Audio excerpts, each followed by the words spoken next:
देवर्षि नारद को भगवान श्री हरि का परम भक्त होने का घमंड हो गया।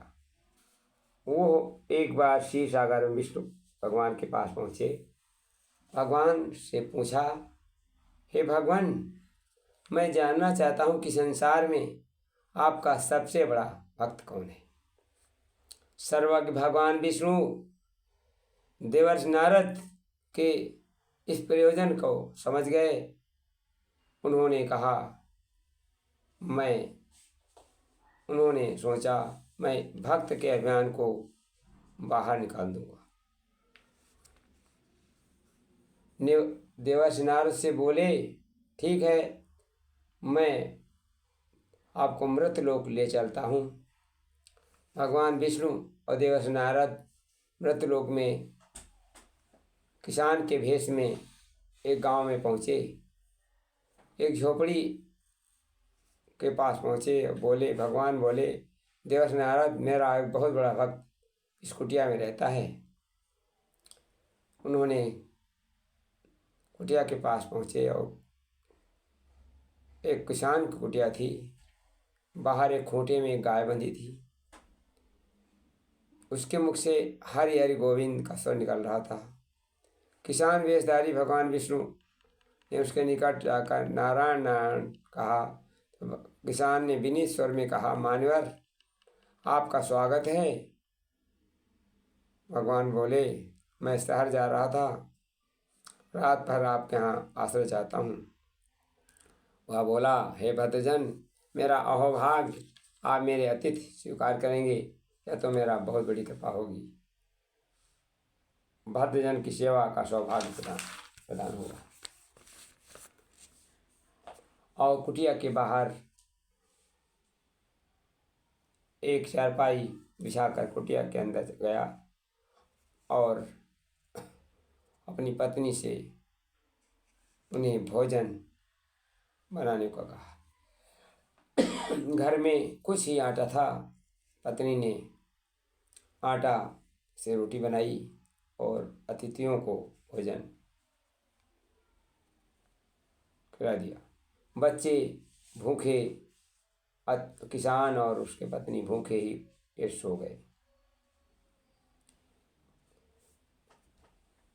उधर श्री हरि ने किसान से और भोजन लाने को कहा तो किसान ने बच्चों को बनाई गई काफ़ी भी उनको पिला दी। बच्चे और किसान पत्नी सहित भूखे सो गए। किसान दिव्य भाव से आनंदित होकर भूखे ही सोता रहा। किसान ने बच्चों के सिर पर हाथ फेरते हुए कहा, पुत्र, अतिथि का भोजन कराना स्वयं भगवान विष्णु का भोग लगाना है। कुटिया के बाहर विश्राम कर रहे भगवान और नारद ये वार्तालाप सुन रहे थे।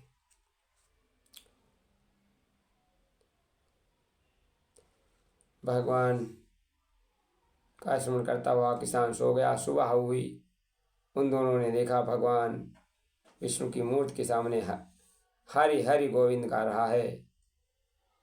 वह कह रहा है, हे प्रभु, तुम सदा मेरे मन में बसे रहो, बस मुझे यही कुछ नहीं चाहिए। भगवान ने स्मरण करते किसान कुटिया के बाहर चारपाई पे लेटे विष्णु और देवर्षि नारद से पास बोला, बड़ी कृपा है, वही जग का रखवाला है। प्रभु की कृपा से रात को आपको कोई कष्ट तो नहीं मिला। भगवान बोले, यदि कोई आपत्ति न हो तो हम भी तुम्हारे साथ खेत में चलेंगे। देवर्षि नारद और भगवान विष्णु किसान के खेत में पहुँचे। किसान बोला, यही है अपना खेत, अब मैं अपना काम करूँगा। वह किसान खेत में काम करता जाता और हरि का गोविंद गाता जाता। देवर्षि नारद बोले, आप तो सत्पुरुष जान पड़ते हैं। किसान से बोले, आप तो सत्पुरुष भगवान के बड़े भक्त रखते हैं, हर घड़ी भगवान का नाम लेते रहते हैं। किसान बोला, मेरे पास भला भक्ति का समय कहाँ है, मैं तो बस ये मानता भगवान जगत के पूरे मालिक हैं, वही हमारे खेत मालिक हैं। फिर वह बोला, भगवान की विधिपूर्वक पूजा भक्ति मुझे नहीं आती है। तब देवर्षि नारद ने पूछा, फिर तुम भगवान का नाम कब लेते हो?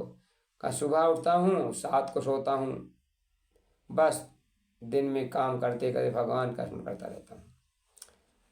तब श्री हरि भगवान विष्णु नारद से बोले, देवर्षि, अभी किसान की भक्ति के विषय में आप किस निष्कर्ष पर पहुंची?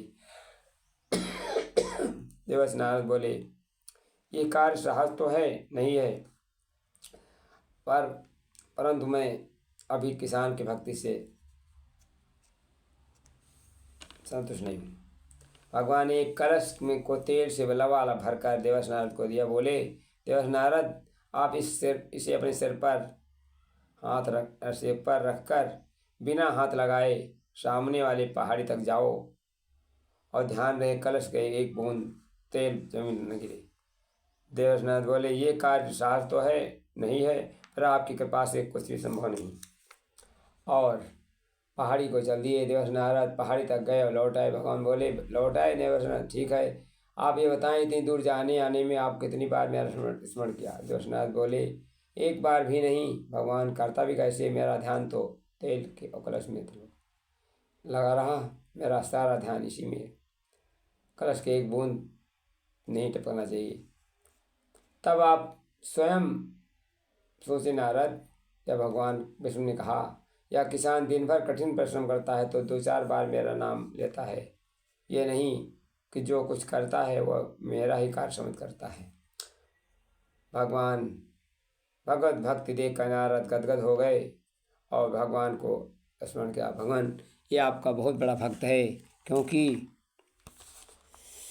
है भक्ति समर्पण जीवन का, ये बच्चों का कोई खेल नहीं, ईर्ष्या छल अहंकार से इसका कोई मेल नहीं। अर्जुन ने किया समर्पण था, तन मन धन अपने प्राण सभी, फिर क्या था बन गए सारथी स्वयं कृष्ण भगवान तभी। मीरा ने किया समर्पण तो बन गए अमृत विष का प्याला, मालन ले आई सांप पिटोरी बन गई फूल की थी माला।